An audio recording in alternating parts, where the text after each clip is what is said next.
बहुत समय पहले की बात है। नवलगढ़ नामक एक सुंदर सा गांव हुआ करता था। उस गांव में एक लकड़हारा रहता था जिसका नाम गोपीनाथ था। गोपीनाथ बहुत ही ईमानदार और मेहनती था। वह हमेशा अपने काम से खुश रहता था। उसके पास ज्यादा पैसे नहीं थे, लेकिन वह अपनी जिंदगी से संतुष्ट था। गोपीनाथ के परिवार में उसकी पत्नी कमला और उसके 2 बच्चे रहते थे। गोपीनाथ सेठ रतनलाल के यहाँ लकड़ी काटने का काम करता था। लकड़ी काटने के बदले में सेठ रतनलाल गोपीनाथ को पैसे देता था, जिससे गोपीनाथ और उसके परिवार का जीवन यापन चलता था। गोपीनाथ, आज तुम बहुत देर कर चुके हो। बच्चों को स्कूल में छोड़ आऊंगी, लेकिन एक बात सुनो। मोहन और सीमा पिछले 2 दिन से कह रहे हैं कि उनकी स्कूल की टीचर फीस मांग रही है। तो जाकर दे आओ ना फीस। अजी कहाँ से दूं? आप जो कमा कर लाते हैं उसमें मुश्किल से घर चलता है। अब उतनी सी तनख्वाह में बच्चों की फीस का इंतजाम कैसे करूं? देखिए, मैं साफ कह रही हूं, आपको सेठ रतनलाल से पगार बढ़ाने की बात करनी होगी। दिन ब दिन खर्च बढ़ रहा है। बाजार में सब्जियों के दाम आसमान छू रहे हैं और बच्चों की पढ़ाई का खर्चा भी है। इतनी कम तनख्वाह में गुजारा नहीं हो पाएगा। ठीक है, मैं आज ही सेठ जी से बात करता हूँ। इतना कहकर गोपीनाथ काम पर चला जाता है। भाई, आज पगार का दिन है। देखना, ये सेठ रतनलाल कोई ना कोई बहाना जरूर बनाएगा। हमेशा पगार काट लेता है। पिछली बार तो मेरी आधी पगार काट ली थी, यह कहकर कि ब्याज बढ़ गया। बिल्कुल सही कह रहे हो। ये सेठ बड़ा चालाक है। काम तो दुगुना कराता है और पगार आधी देता है। सभी लोग चिंतित मन से काम करने लगते हैं और शाम को सेठ रतनलाल के पास जाते हैं। सेठ जी, महीना पूरा हो गया है, अब हमें हमारी तनख्वाह दे दीजिए। अरे भाइयों, अभी मेरे पास पैसे नहीं है। माल नहीं बिका है, कल परसों तक दे दूंगा। लेकिन सेठ जी, हमारे घर में खाने को भी नहीं है। बच्चों की फीस भरनी है। मैंने कह दिया ना, 1-2 दिन और रुक जाओ। सभी लकड़हारे निराश होकर लौट आते हैं। अजी, इस बार कितना पगार मिला? कोई पगार नहीं मिला। सेठ जी ने कहा है 2 दिन बाद मिलेगा। अरे, स्कूल की टीचर ने आज साफ कह दिया है, अगर कल फीस नहीं दी तो बच्चों को घर बैठा देंगे।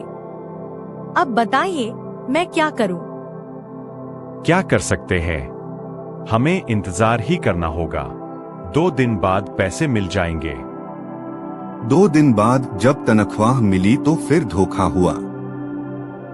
सेठ जी, ये क्या?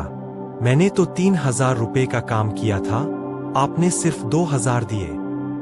काम किया था, पर आराम भी तो किया। हिसाब मत सिखाओ। जितना मिला है उतना रखो, नहीं तो कहीं और नौकरी ढूंढ लो। बेचारा हरिदास मजबूरी में पैसा ले लेता है। अब गोपीनाथ की बारी आती है। सेठ जी, मैंने तो पूरा काम किया है, छुट्टी भी नहीं ली। मेरी पूरी तनख्वाह 3000 बनती है। बाजार में लकड़ी के दाम गिर गए हैं, इसलिए सिर्फ 2000 मिलेंगे। पर सेठ जी, यह तो नाइंसाफी है। बच्चों की फीस भरनी है। गोपीनाथ बेबस होकर पैसे ले लेता है। घर जाकर उसने पत्नी से कहा, कमला, इस बार भी सिर्फ 2000 रुपए मिले। पहले बच्चों की फीस भर देना, बाकी का मैं संभाल लूंगा।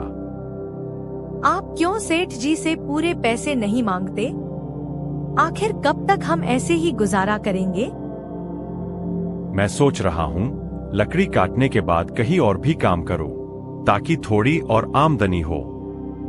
अगले दिन वह काम खत्म करके गांव में इधर उधर काम ढूंढने निकलता है, लेकिन हर जगह से निराशा ही मिलती है। थक हार कर लौटते वक्त अचानक भैंसों का झुंड उसकी ओर दौड़ता है। घबराकर वह एक गुफा में छुप जाता है। गुफा में एक टोकरी रखी हुई थी। जैसे ही उसने टोकरी उठाई, एक आवाज गूंजी, रुको, इसे मत छूना। और सामने एक जिन्न प्रकट हुआ। मैं जानता हूं तुम कौन हो। अगर तुम्हारा मन पवित्र न होता तो तुम इस गुफा में आ ही नहीं सकते। यह टोकरी अब तुम्हारी है। यह साधारण टोकरी नहीं, बल्कि जादुई टोकरी है। इसमें जो चीज डालोगे वही बार बार तुम्हें मिलेगी। लेकिन याद रखना, लालच मत करना। वही चीज डालना जिसकी जरूरत हो। गोपीनाथ टोकरी लेकर घर आता है। ये क्या है? गोपीनाथ सारी घटना बताता है। दोनों सोचते हैं और तय करते हैं कि इसमें चंदन की लकड़ी डालें। जैसे ही वे डालते हैं, टोकरी चंदन की लकड़ियों से भर जाती है। अगले दिन गोपीनाथ बाजार जाकर लकड़ियां बेचता है और अच्छा मुनाफा कमाकर लौटता है। देखो कमला, कितने पैसे मिले हैं। इससे बच्चों की फीस भर देना। अब आपको सेठ रतनलाल के यहाँ काम करने की जरूरत नहीं है। हाँ, पर मैं बाकी लकड़हारों को भी इस खुशी में शामिल करूंगा। वे सब भी ईमानदार और मेहनती है, लेकिन सेठ रतनलाल ने हमेशा उनके साथ नाइंसाफी की है। अगर मेरा भला हुआ है तो क्यों ना उनका भी हो।